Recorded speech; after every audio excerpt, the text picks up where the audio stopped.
Mundo Skrull. ¿Y tú? ¿En quién confías? Muy buenas noches, bienvenidos a Mundo Skrull. Hoy ya estamos de jueves, casi terminando la semana, y sabéis que siempre nos gusta los jueves tener una cita aquí con vosotros, y siempre nos gusta intentar daros pues programas especiales, programas interesantes. Y yo creo que hoy este va a ser uno de ellos. Señor Germán Ampie, ¿cómo andamos?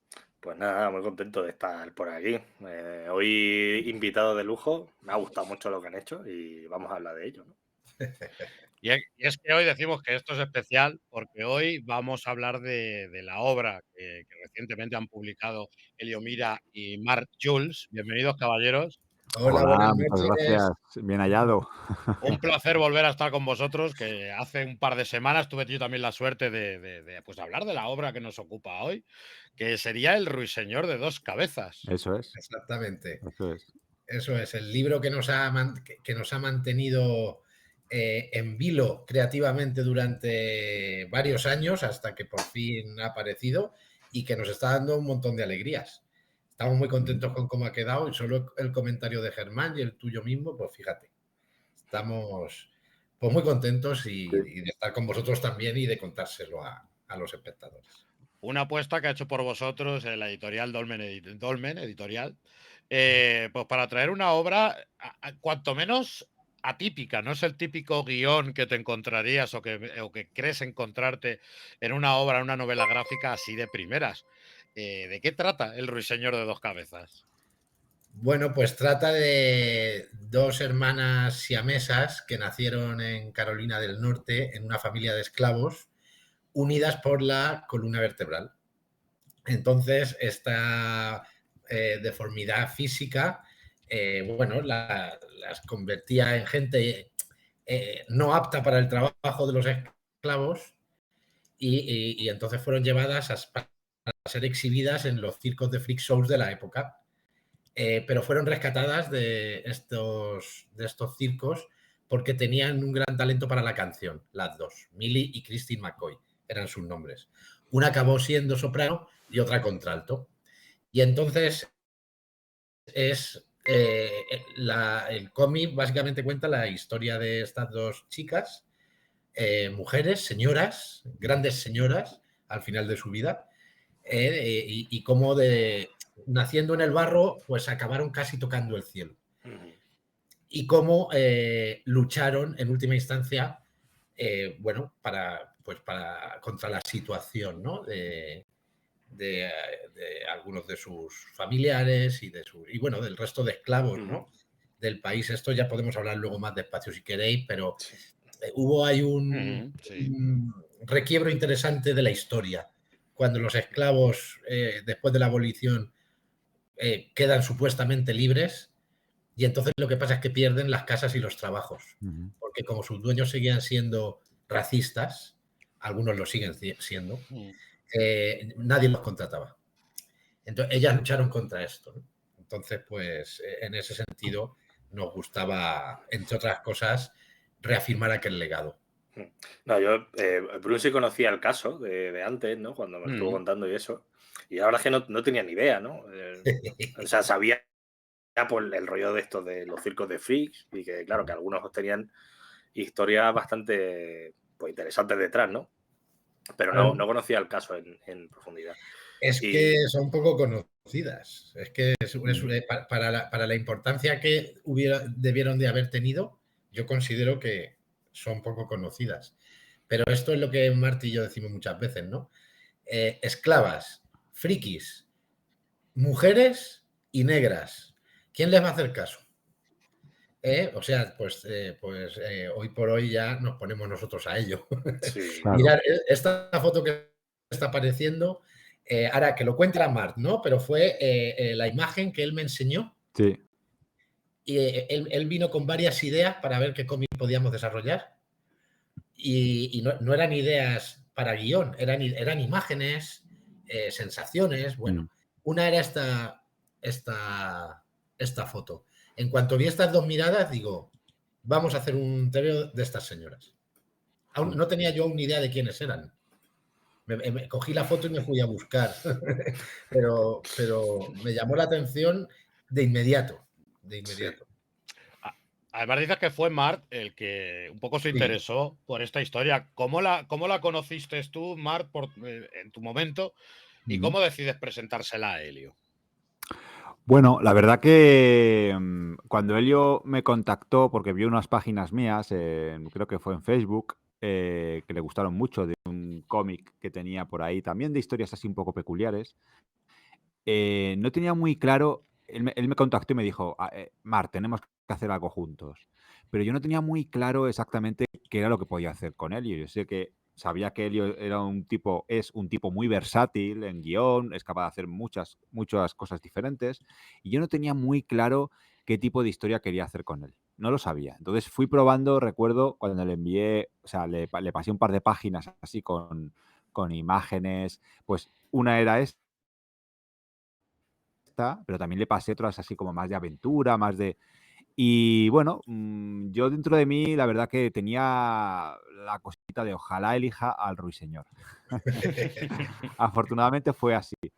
Pero lo cual me confirmó en cierto modo que nos parecíamos más de lo que yo, que ya nos conocíamos de años, sabía, ¿no? Y fue un poco así. ¿Cómo me llegó la historia de estas hermanas? Pues realmente no recuerdo exactamente cómo, pero seguramente sería...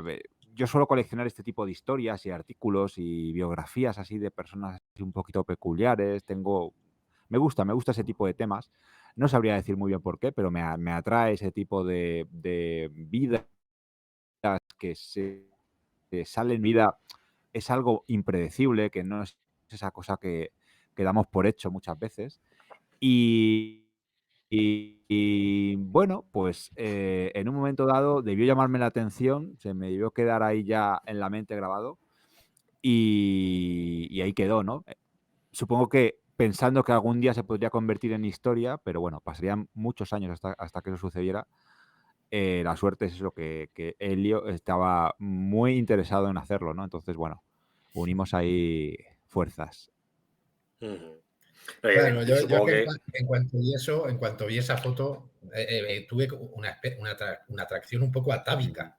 Es decir, pero estas señoras, porque yo veía que eran carne de freak show, pero se notaba en la foto y en cómo miran en esa foto, se nota que la historia que tenían trascendía mucho eso. Es decir, yo digo, parece la foto como de una peli o de una historia que fuera como un Freaks, la película de Todd Browning, como un Freaks en tono compasivo. Y entonces digo, no puede ser. Digo, voy a ver si araño por aquí. Luego, y sacamos esto y de verdad se confirma, ¿no? Que este es el tono, que este es el rollo, un poco mágico y no tan escabroso como a veces se hace a cuenta de los frikis de circo, ¿no? Tratados como bestias en aquella época.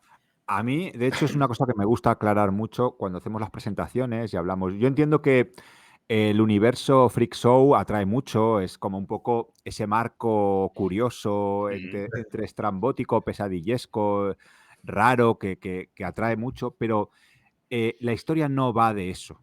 La historia, digamos que la parte Freak Show es una capa más de la historia, pero la historia no se centra exactamente en los Freak Shows, ni creo que a Helio y a mí nos hubiera interesado contar simplemente la historia de un personaje de un Freak Show tal cual. Creo que eso habría sido algo un poquito más morboso y no va por ahí. Nosotros nos interesaba un poco ese lado humano. Es que más que nada porque eso ya está contado. Claro, también. Eso ya está contado. En ese sentido, lo interesante era, es decir, pero que sí que pasamos por los freak shows en la historia. Es decir, sí que tiene el libro su parte, su sección, porque ya claro, que al final sale de donde sale. Claro. Es decir, pero esto va bastante más allá, porque al final, bueno, pues la pretensión, que no era pequeña, era contar la vida de estas señoras, prácticamente entera.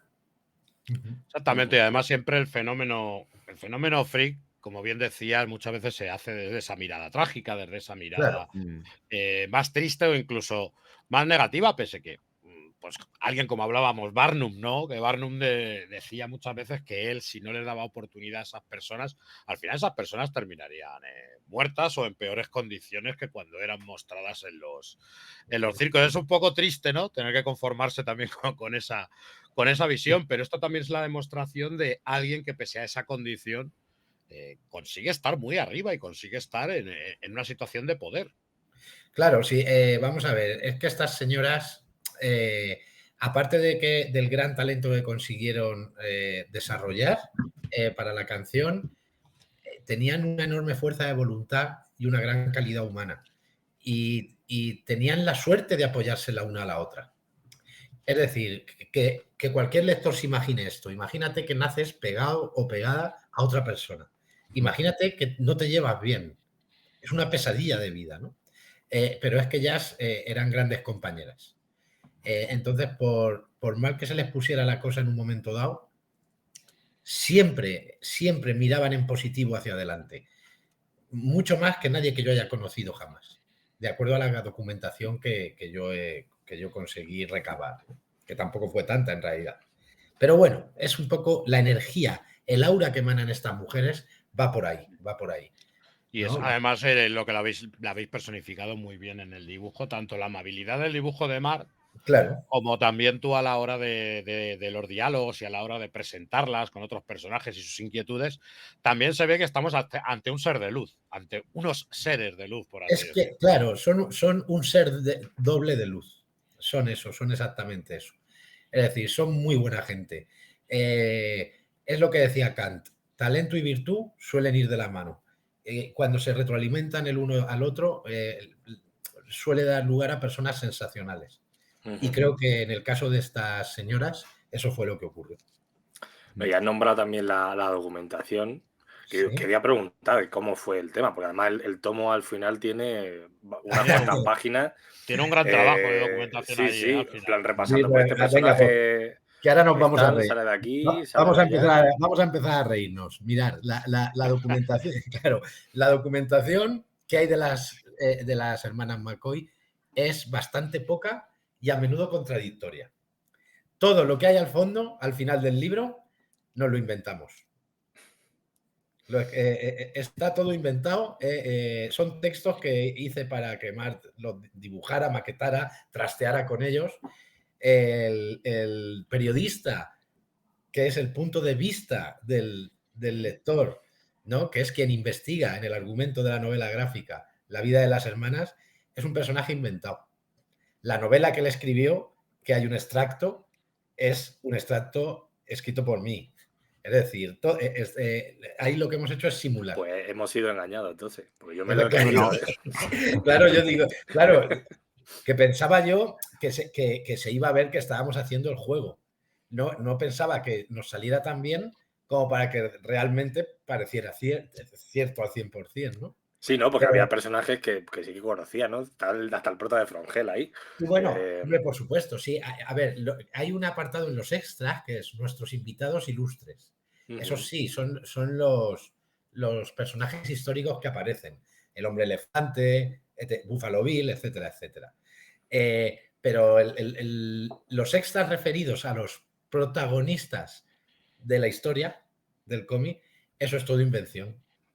La actriz, pues me lo comí enterito, ¿eh? Eso porque no estuviste el otro día en la charla. Claro, estaba ahí en el stand, no pude, pero me lo he comido, sí. Eso demuestra que está bien escrito. Lo que ocurre es que por un poco hacer honor a la verdad, aunque evidentemente es lo que comenta Helio, hay mucha parte que no se conoce de la biografía de estas hermanas, había mucho que rellenar. Siempre hemos buscado esa fidelidad en que todos los hechos, acontecimientos, en fin, tengan un apoyo o sea, una base de verdad, ¿no? De hecho, en los extras que comentabais, también se incluye un texto que estaba escrito por las propias hermanas. Es decir, bueno, es verdad, ese sí que, claro, ese sí que es que la no, canción. lo digo para que no quede la idea de que todo es... Claro, no. O sea, lo que es el fundamento, esos son hechos reales. Es decir, todo el fundamento un poco de la obra está basado en hechos reales. Lo que ocurre es que para nosotros era muy motivador también el que faltaran tantas partes de su vida, porque nos da pie a la ficción y eso al final es más creatividad para nosotros, más juego y, bueno, más posibilidades. Claro, Pero ahí lo que es, sí. en esencia, la obra está documentada como, vamos, hechos reales, o sea, no... Sí, a ver, lo que ha dicho Mer es muy interesante. Existen en Internet y en la documentación general que encontré por ahí, como los 5 o 6 pilares básicos de lo que fue la Claro, vida de estas mujeres. Entonces, lo que hemos hecho es unirlos. claro. ¿Cuál es la ventaja de esto? Es que te da libertad para ficcionar. La desventaja es que a lo mejor metes la pata al inventar cosas que no fueron. Pero para eso está el personaje del periodista también, para cubrirnos las espaldas y que acceda a varios puntos de vista de cómo fue la historia. Dicho esto, yo estoy convencido de que al 90% lo que hemos inventado es lo que ocurrió. Porque, claro, porque yo ya soñaba con ellas. Es decir, hay un punto ahí que digo, tengo la intuición de que de una manera o de otra, en una gradación mayor o menor, los tiros fueron por aquí, en cada uno de los episodios de su vida. ¿Sabes? Entonces yo tengo la convicción de que hasta en las partes que no conseguimos documentarnos en condiciones porque no existía, hemos andado bastante cerca de la verdad. Se nota que es un juego de profundidad, que os habéis Claro. metido muchísimo en el trabajo. Y tú mismo diciendo ese juego, ¿no? Que ha dicho Marc la palabra juego, y yo creo que habéis estado también ahí jugando ese juego para con el autor, para con el lector, de darle una información. Ahora estamos nosotros, por lo que dices tú, diciendo, a ver, ¿cuál es la verdadera? ¿Cuál es la falsa? Nos pondremos a investigar por nuestra cuenta, sacaremos también nuestras propias conclusiones y, como tú dices, un poco esa figura del escritor que puede Sí. representar al lector, yo creo que te está representando a ti en cierto modo en esa investigación, tanto tuya Claro. como de Marc, que habéis tenido que realizar para esta obra. Vamos, yo creo que también os Sí, refleja bastante bien a vosotros, que tenéis que haber estado cogiendo textos de aquí, textos de allá, lo que se dice en un sitio, lo que se dice en otro, cada vez se contraría. Entonces ahí habéis sido como el filtro, ¿no? Habéis sido ese periodista que ha cogido la Claro, información y ha claro, montado la pieza. claro. en cierta medida sí, en cierta medida sí. También el periodista tiene también su arco de transformación dramático en la historia, ¿no? Y de alguna manera, bueno, no es igual, porque hay que salvar todas las distancias de cada carácter, pero yo viendo estas chicas cómo fueron, cómo tuvieron que ser, cómo, pues de alguna manera tú también creces cuando escribes o Exactamente. cuando dibujas a unos personajes con ellos, con ellas en este caso, ¿no? Ya se convierten un poco en de la familia. Claro, Yo es que no habría encontrado demasiado aliciente en contar una biografía al uso, así a pelo tal cual nacieron en tal. Creo que precisamente otra de la cosa así que nos enamoró de esta historia es también la ausencia de historia. Es decir, lo que decía antes, ¿no? La posibilidad de poder nosotros llenar esos huecos siempre con el máximo respeto y el máximo amor a estas hermanas, ¿no? Al legado de estas hermanas. Em, el género biopic como tal, creo que es en eso Elio y yo somos muy parecidos. No es un género que tampoco nos atraiga en exceso, si es un casi como que parece casi un documental, ¿no?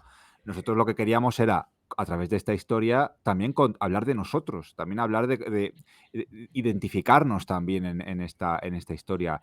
Y por supuesto, en lo personal me habría parecido un desperdicio aprovechar que tengo a Helio para que escriba un guión así y simplemente que fuera un guión de transcribir prácticamente la biografía de una persona. Creo que lo interesante es precisamente esa parte en la que se mezclan personajes reales, inventados, que ya digo, yo os puedo asegurar que hay la verdad que bastante equilibrio. No todos los personajes, por supuesto, son inventados, no todos los acontecimientos, por supuesto, son inventados, y me gusta ese equilibrio. Yo, a medida que iba haciendo el cómic con Helio, también descubría, de repente, porque yo también investigaba por mi cuenta, algunos personajes secundarios que yo daba por hecho que no existían y resulta que sí existían. Y eso era maravilloso, ¿no? Porque estás siempre ahí jugando. El personaje que menos te esperes posiblemente existió. Claro, sí, hombre, hay gente que sí y hay gente que no, ya os digo. Desde luego el periodista es inventado, porque era perfecto para que meternos mediante sus raíles entrar en la historia. Claro. En la historia. Y además me acuerdo el día que escribí el guión de esa primera página del cómic, que me salió sin querer. Digo, bueno, ¿cómo entramos? Digo, tiene que venir alguien a asomarse a la vida de estas señoras. Digo, no puedo empezar aquí con un parto. Aparte que otra cosa que nos interesaba mucho hacer, y a mí particularmente siempre me ha gustado, es no contar la historia en modo lineal. Y es sacarle partido a los elementos que tiene el tebeo, el cómic como medio. Que es ya no solo partir la temporalidad de escenas, sino también las viñetas. Y el hecho de que alguien estuviera accediendo a la historia, el hecho de acceder a la historia de las hermanas por la tercera vía facilitaba mucho eso. Tan pronto estábamos cuando son niñas, que luego saltamos a cuando son un poco mayores, que luego las elipsis ya no solo son entre escenas, sino entre las propias viñetas para compartimentar la narración de acuerdo a lo que puede hacer un tebeo, que era una cosa que a mí aquí, pues, me ocupaba bastante, ¿sabes? Yo escribo para el cine y la tele, he escrito también novela, digo, bueno, aquí hay que hacer cosas que sean solo de tebeo. A mí un recursillo que habéis usado y que realmente es muy simple, pero me ha hecho gracia, era poner a cada una de las dos en una viñeta distinta, pero como en el mismo sitio, ¿no? Claro. O sea, la verdad es que eso, ¿no? Lo piensas y que, coño, ¿cómo no se te había ocurrido? A ti mismo, ¿no? Que lo estás leyendo. Pero está curioso, es un recurso que mola, ¿no? Porque juega ya no solo con el cómic, sino con el propio personaje en sí.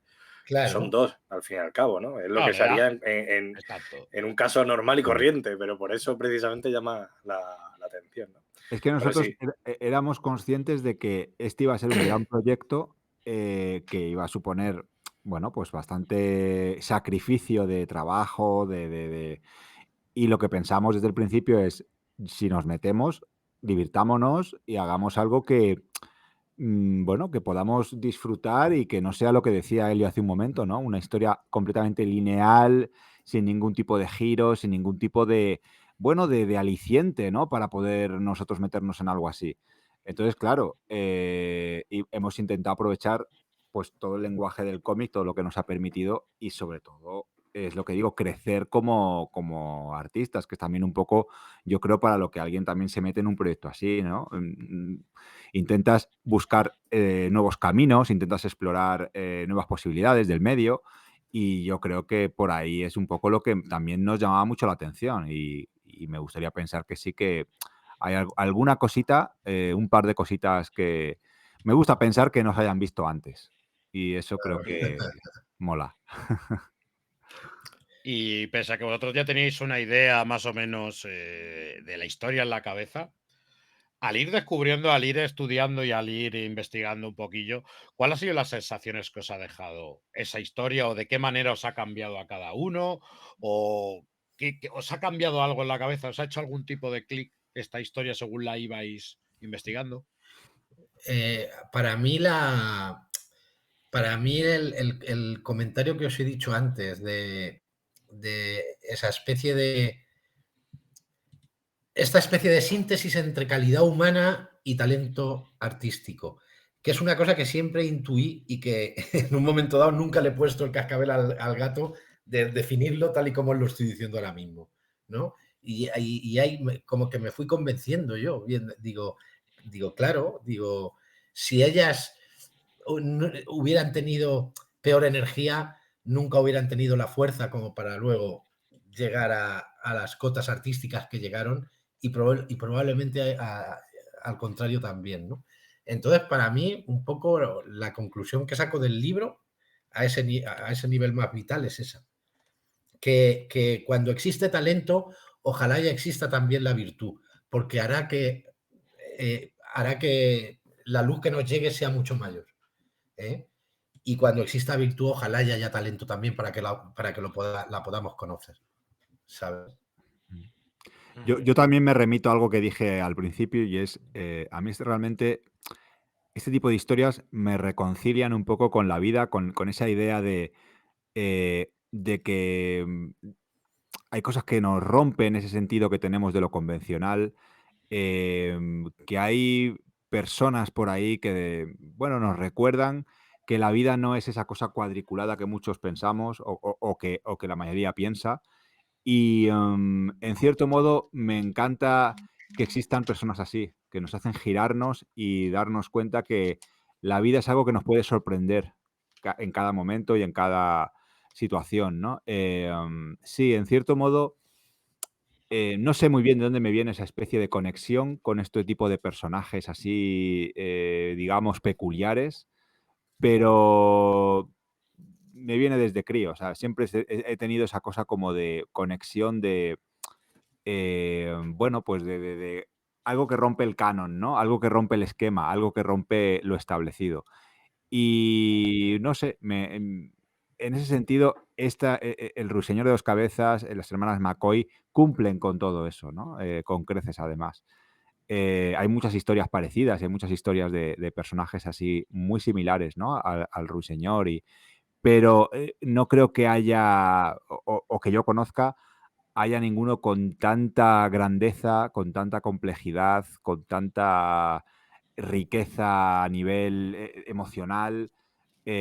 Para mí es que la pregunta se me hace sencilla porque considero que es imposible no acabar enamorado de un personaje así, de una historia así, de una vida así.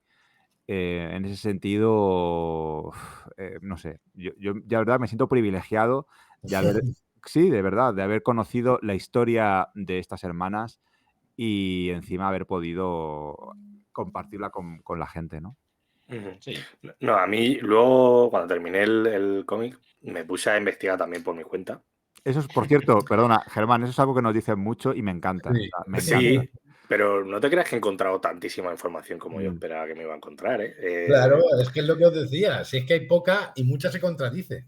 Ujú, Claro, entonces pues hay una serie de bastiones que sí que parecen repetirse, que parecen los hechos fundamentales de su vida, pero que luego entre medias pues había que ficcionar por unirlos, mm, aunque luego, viendo de dónde vienen y a dónde llegan, bueno, pues a lo mejor no es tan complicado, ¿no? Por lo menos para alguien que mm, tiene el oficio de meterse a resolver un guión, como en mi caso, ¿no?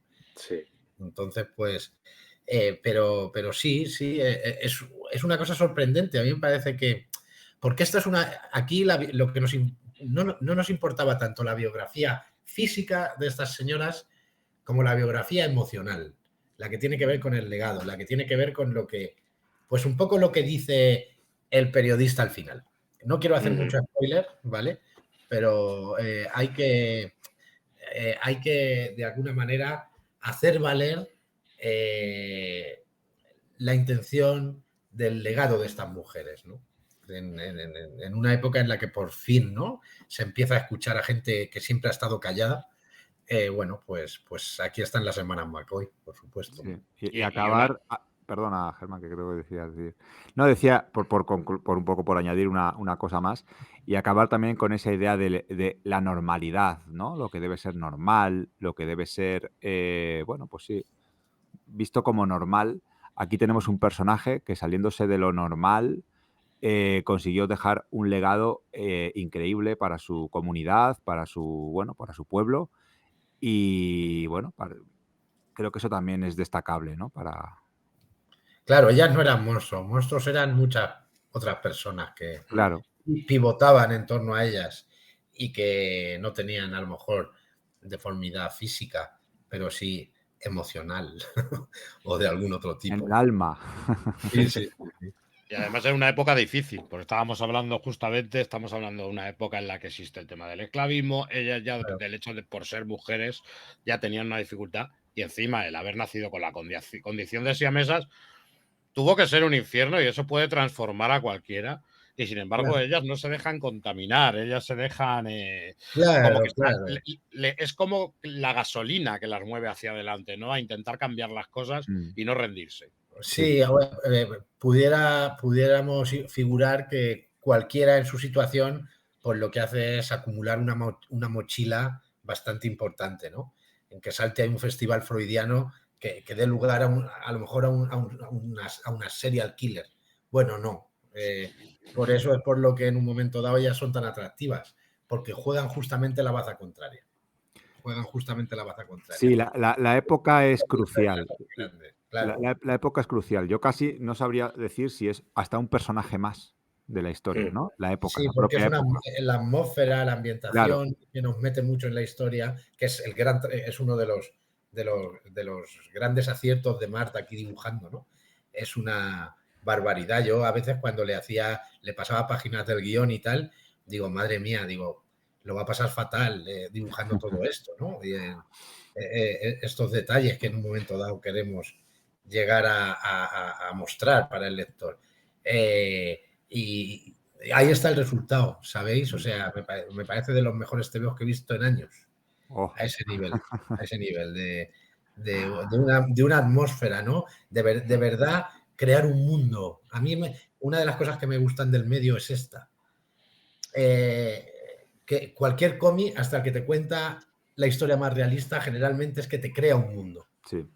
Y que es color, que es textura, bueno, que es estilo, ¿no? En este caso. Sí, es reconocible estéticamente claro. de un vistazo, prácticamente. Efectivamente, y entonces esto aquí es que entras, o sea, es que hay belleza aquí, hay una gran belleza, tiene rasgos cercanos a lo sublime, y para mí eso es de lo más grande a lo que puede aspirar una obra de cualquier medio, de cualquier época.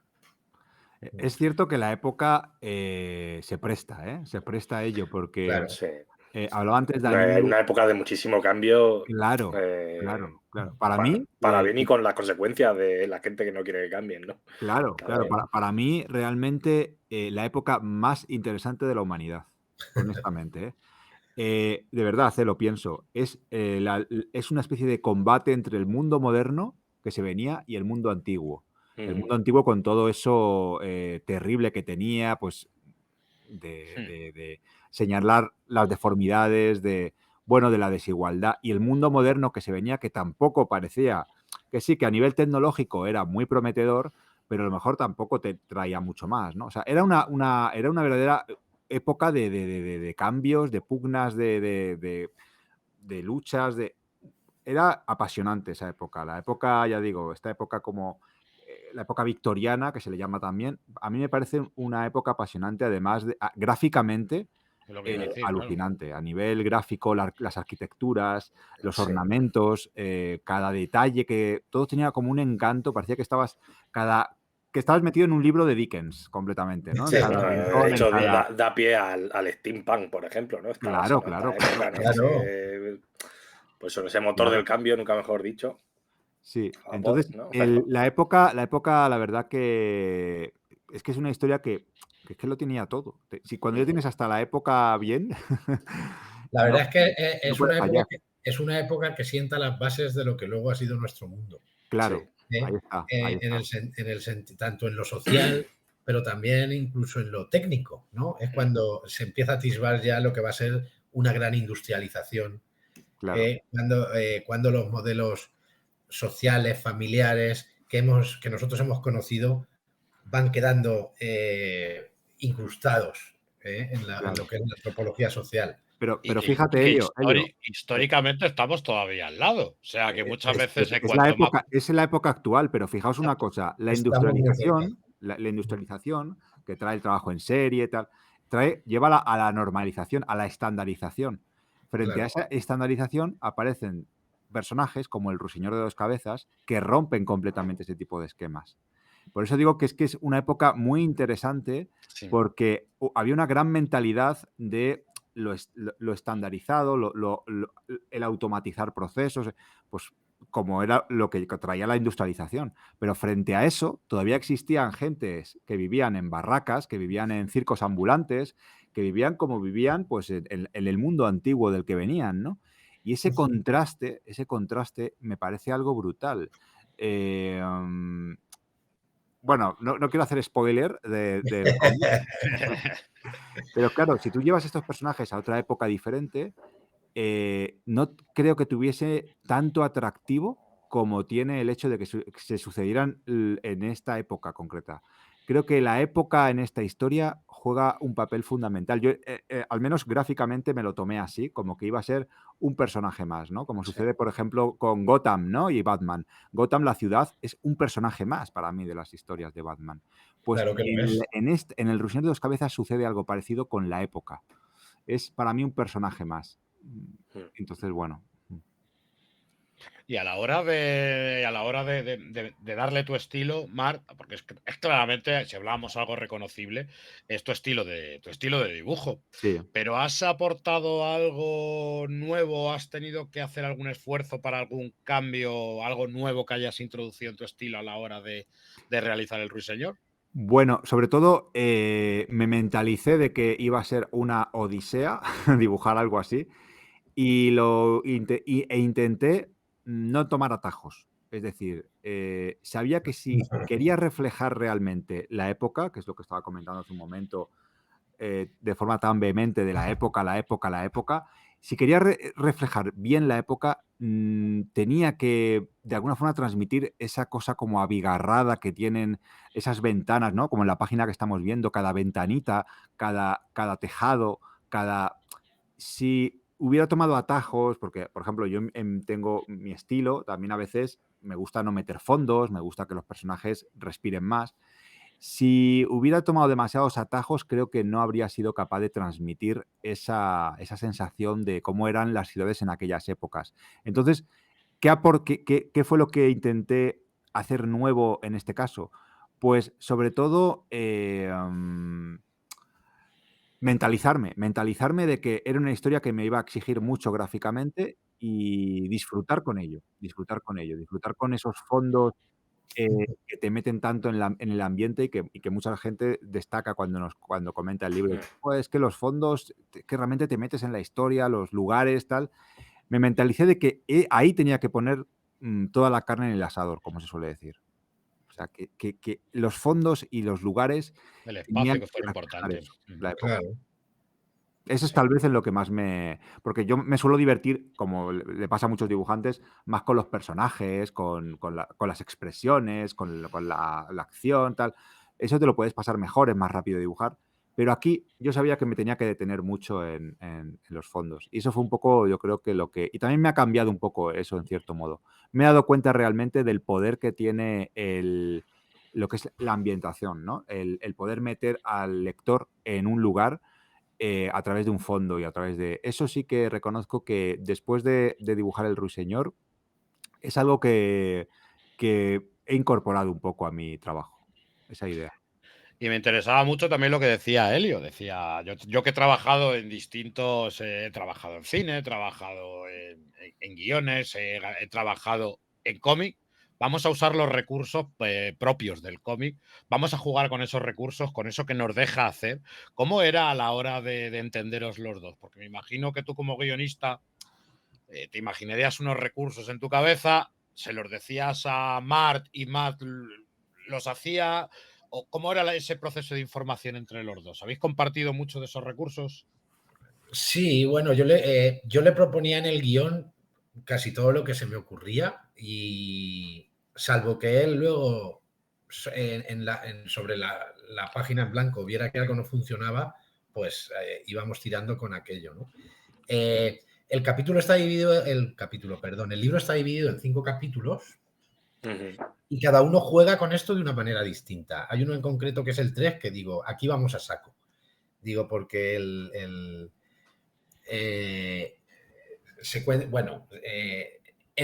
para mí en el cómic nuestra unidad de medida es la viñeta, ¿no?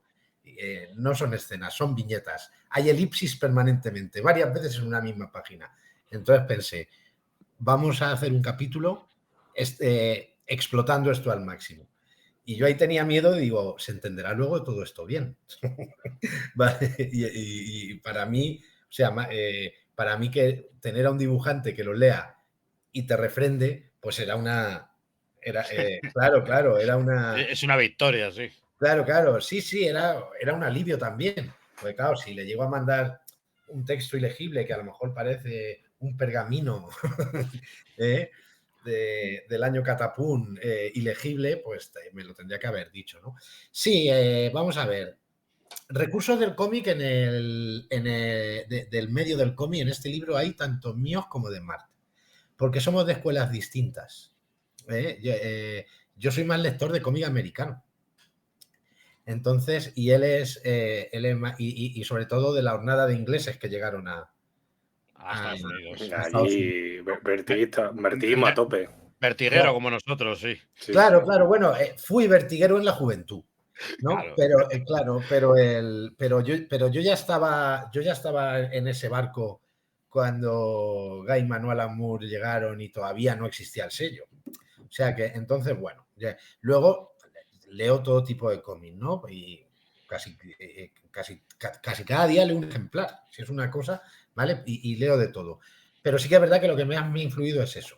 Marx, sin embargo, viene más, pues eso, del rollo más europeo, más Spirou, más de la tira cómica. Sí, también se le nota el dibujo, ¿eh? Esa influencia europea. Claro. Entonces, uno de los atractivos del libro es esta síntesis. Por eso hay diferentes soluciones de uno o del otro o combinadas que quedan bastante originales.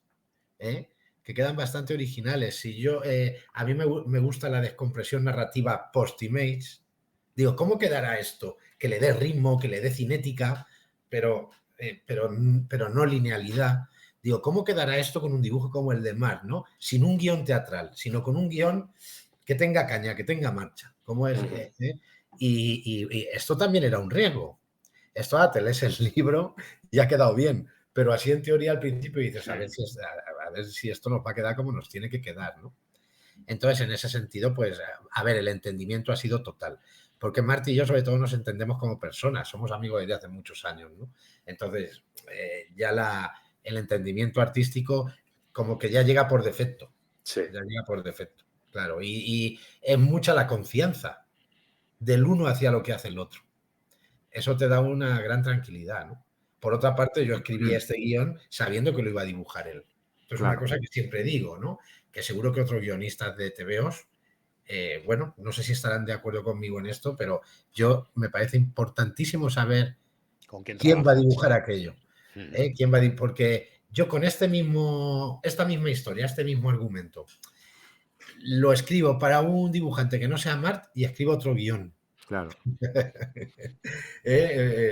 A lo mejor hay que darle otro tono, hay que pararse en otros puntos y no en los que nos hemos parado aquí, aunque cuentes el mismo argumento.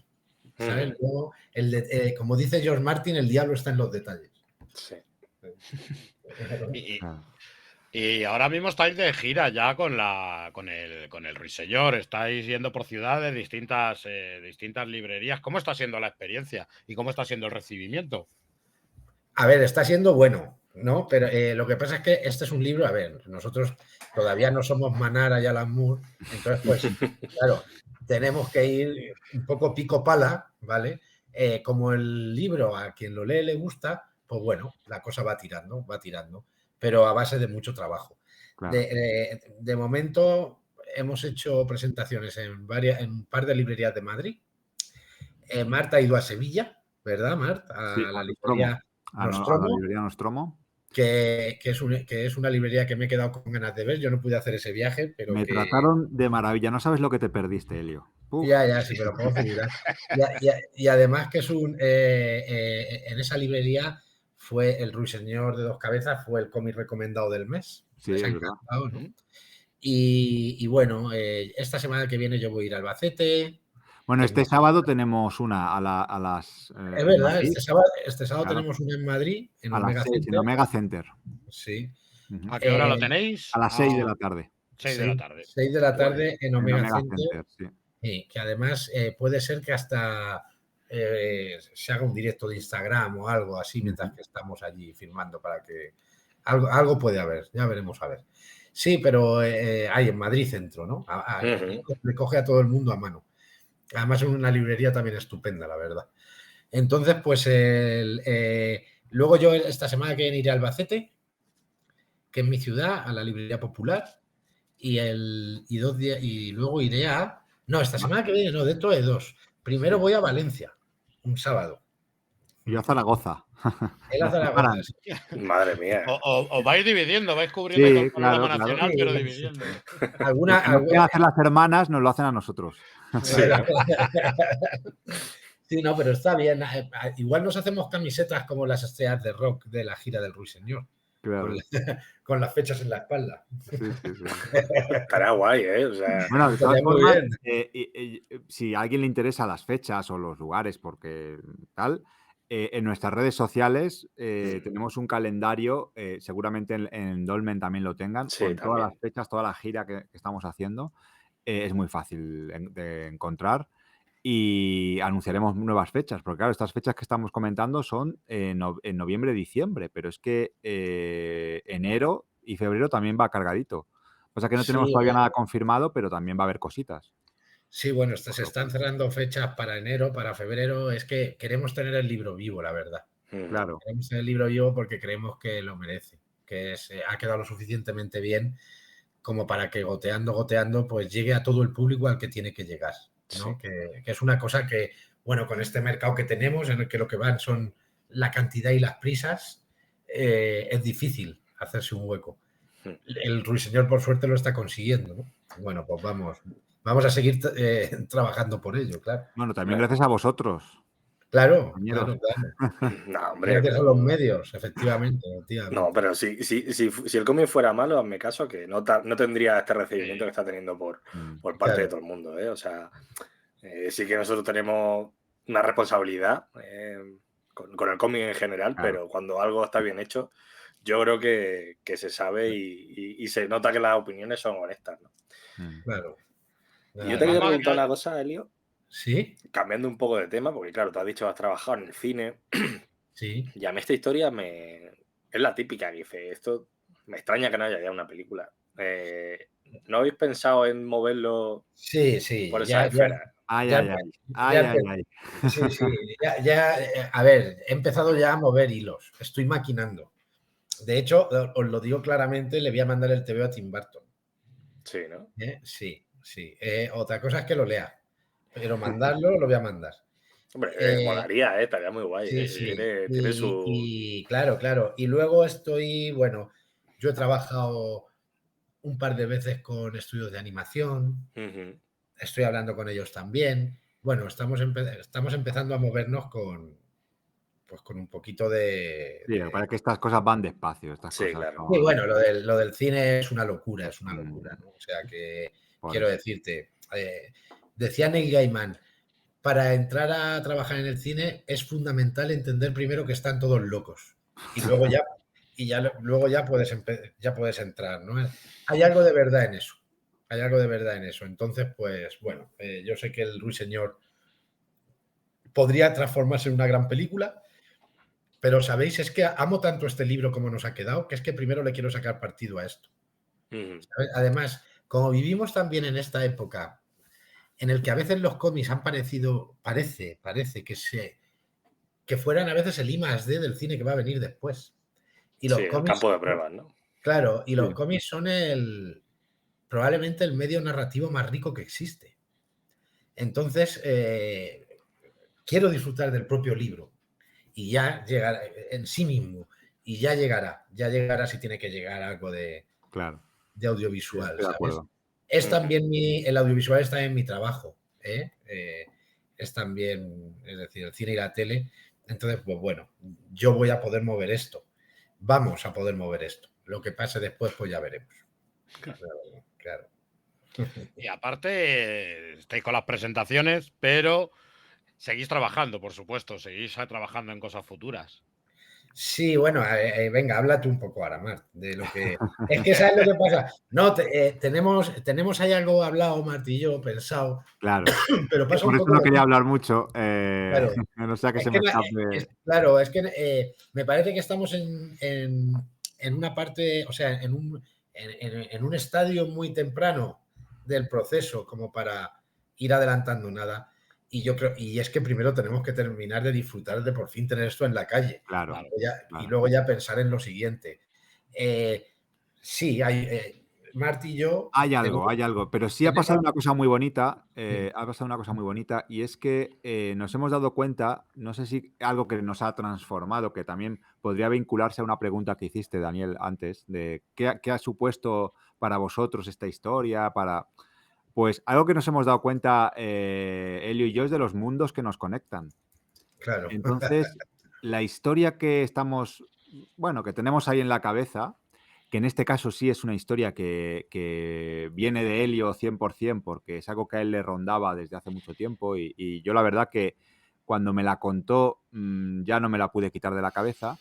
Sí, sí me gusta que está como muy conectada de alguna forma a esos mundos del Ruiseñor, cierta cosa como de literatura romántica y de tal, que esos mundos así un poquito soñados, que nos atraen mucho a ambos. Y nos hemos dado cuenta de que realmente tenemos un camino muy claro por donde queremos tirar con nuestras historias, ¿no? Eso sí que sí que es algo que nos ha aportado el haber hecho este libro. Entonces, ya digo, tenemos algo ahí que Claro, tiene en realidad. resonancia con el Ruiseñor.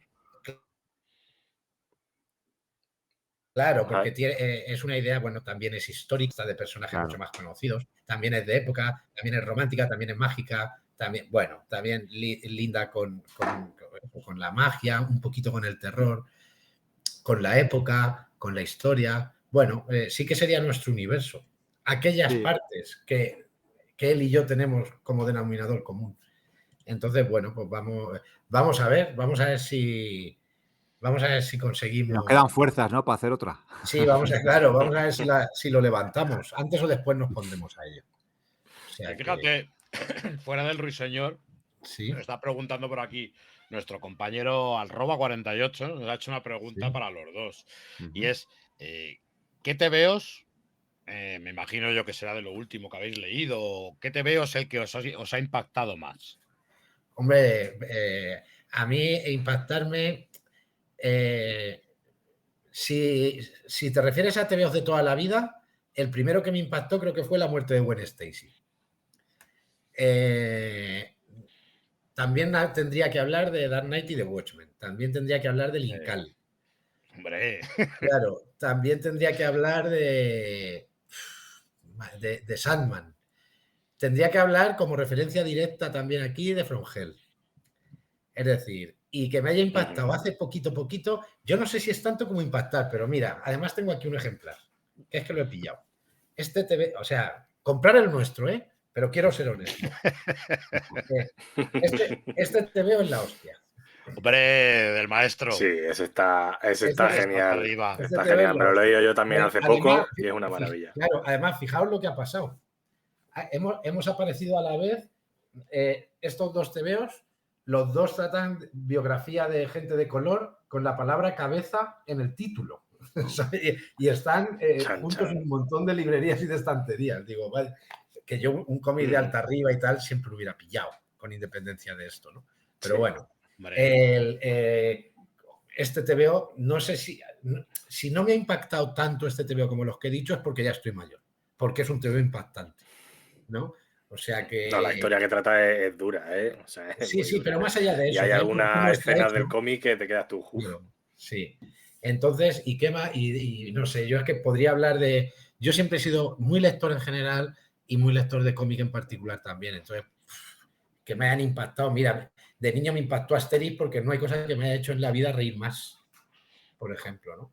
Pero bueno, sí, yo me quedaría ahí, pues eso, con la muerte de Gwen Stacy, el Watchmen y el Dark Knight, ¿sabes?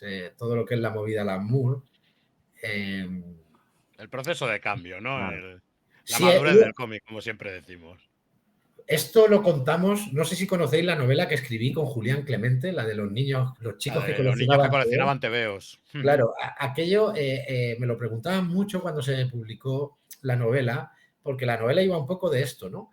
Sí. Yo creo que cuando el cómic americano de alguna manera llegó a la mayoría de edad en los 80, nos pilló también en la época de cambio, de crecimiento a una serie de lectores que de otra manera hubiéramos dejado de leer TVOs.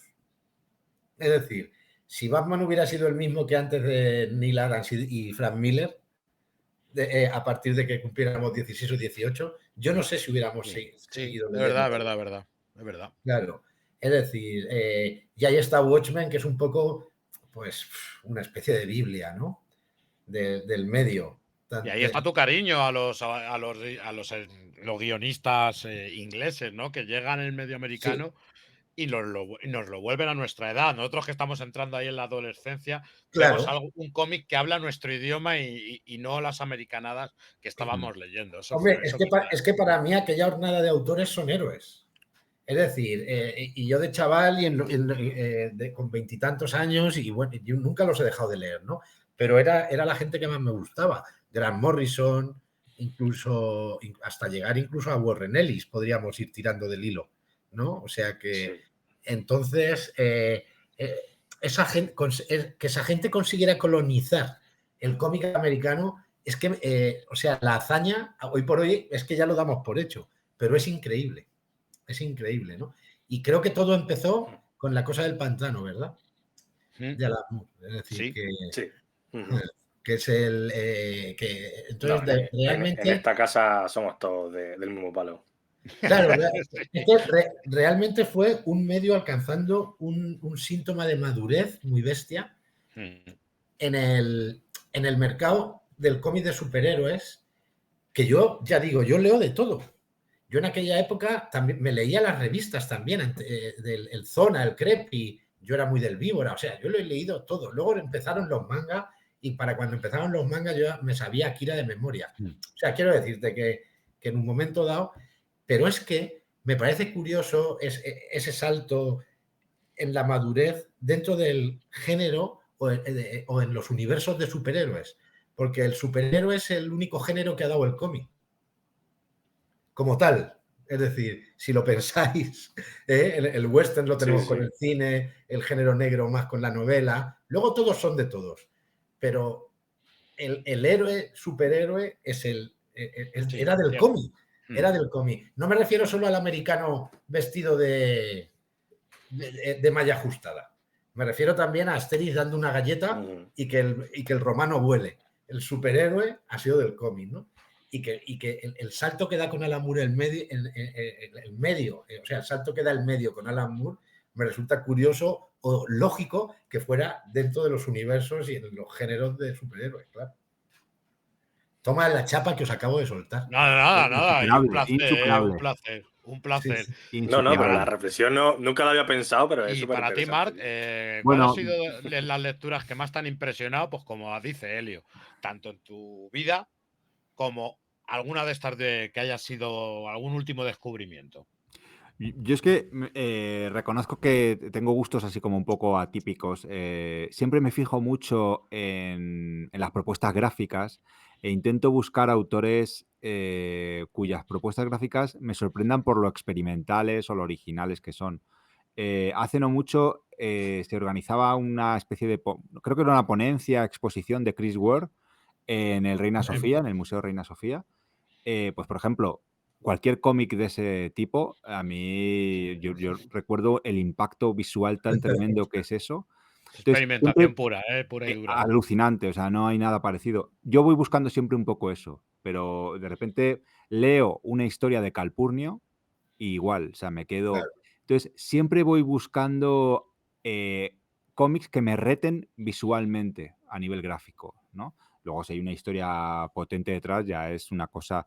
Pero si me pongo en modo dibujante, casi busco gente que aunque no la historia no sea demasiado profunda o demasiado cuidada, gente que se ha metido mucho en a ver hasta dónde puedo estirar el lenguaje gráfico del cómic. A ver hasta dónde... Y en ese sentido, pues eso, autores como Chris Ware, Calpurnio, Seth... gente que se sale un poquito, ya digo, del estilo gráfico un poco más canónico, me encantan, o sea, me impactan, o sea, cualquier tipo de propuesta. Claro, yo es que me pongo a pensar, yo tendría que acordarme también, que lo tengo aquí también, por cierto, tengo aquí uno, los hermanos Hernández me gustan muchísimo, por narrativa. Sí, El universo de Locas. Claro, el universo de Locas. Y Daniel Close. Daniel Close, por supuesto. O sea, Daniel Close de Boss.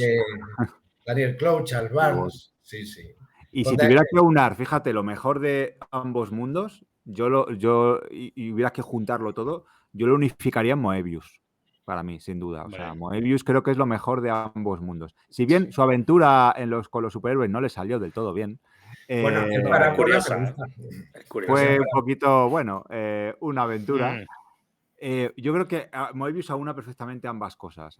Si tuviera que decir el autor que más me ha impactado, sin duda sería Moebius.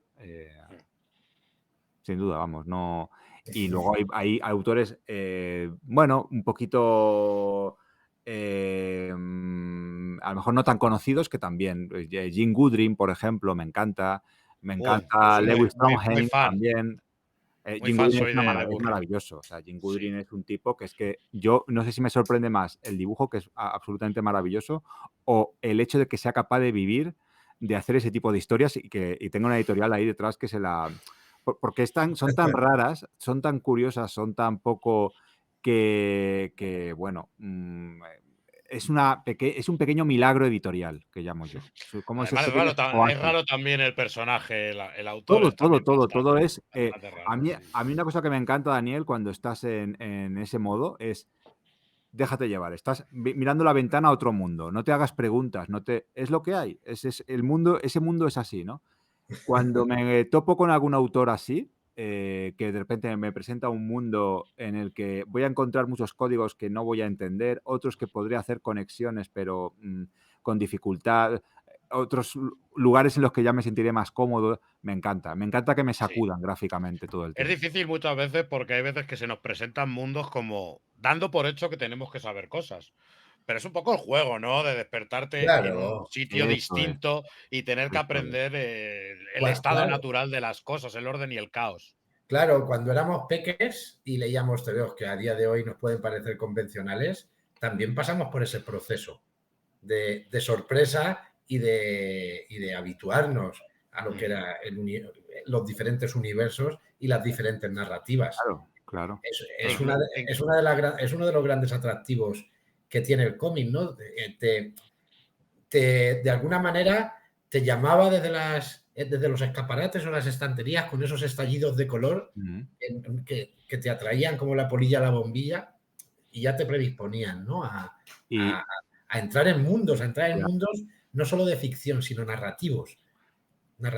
Tú tienes un buen ejemplo ahí, Daniel, en tu habitación, de Winsor McCay. Claro. Otro de mis ejemplo que hay. Otro de mis sagrados. Claro, totalmente. Me preocupa mucho cuando el arte se estandariza. Tú ves, por ejemplo, Little Nemo, con esas páginas, esas locuras que se marcaba Winsor McCay. Ese es el tipo. Me preguntabas, ¿qué te impacta? Un autor que Winsor McCay. Cualquier página de Winsor McCay te rompe la... Claro, es que vamos hablando y nos van saliendo más autores. Claro. Pero cuando de repente siento... Porque eso sucede también. La industria a veces necesita absorber un poco todo eso y estandarizar para que sea más productivo, más rentable. Siempre me preocupa mucho el arte cuando noto que se estandariza, cuando noto que se vuelve repetitivo. Sí, que se convierte en una moda que todo el rato... que si cambia ya la gente no le gusta. Claro, yo me estoy acordando de cómo se me rompió la cabeza cuando descubrí a Frank Miller, pero estoy hablando de los números de Daredevil, antes de que apareciera el Dark Knight. A mí aquello ya me rompió la cabeza, con Electra por allí. Tu pequeño milagro editorial que sucedió. Sí. Es así. O sea que... Es así. Pues nada, chicos, no vamos a robar más tiempo, pero desde aquí nada, ha sido un gusto, os vamos a desear toda la suerte para este señor de... Mirad qué chulo ha quedado, ¿eh? Para el ruiseñor de dos cabezas. El tomo ha quedado muy chulo. Antes se lo he dicho a Alio antes de que empezásemos. El diseño del tomo y eso también mola mucho la maqueta. Nos lo comentan mucho, sí, lo del diseño. Que yo que me dedico a eso lo aprecio. O sea que... qué guay. Y los extras, además, que los extras también molan mucho. El acompañamiento de los extras lo veo vital en este tipo de cómic y más como nos dice Helio, que encima ha jugado con la mente del lector. O sea que... es que todo artista hace eso. Juega, es decir, todo creador. Yo sé que suena a una gran pedantería, pero de alguna manera se trata de meterte. A mí me gusta que los escritores, dibujantes que con los que disfruto me rompan la cabeza, se metan, Claro. que me escarben ahí, ¿no? Y que saquen todo el petróleo y todo el festival freudiano y todo lo que quieran. A mí me encantaría pensar, aunque sea un poco ambicioso, que quien lea El Ruiseñor va a ser de esas historias que ya no se le van a olvidar nunca. No solo por mérito nuestro, sino por el propio mérito que tuvieron ellas, las hermanas McCoy, por su propia naturaleza. Creo que es de esas historias que ya no se te olvidan. Hay historias que no te dejan prácticamente huella, pero hay historias que por su naturaleza, por esos ingredientes que tiene, de repente ya te acompañan el resto de tu vida. Me gustaría pensar que quien descubra la historia de las hermanas McCoy, me da igual si lo que le marca para siempre es el cómic o el buscar después sobre sus vidas, le quede ya como una huella indeleble y para siempre ahí de las hermanas, ¿no? Me encantaría pensar eso, la verdad.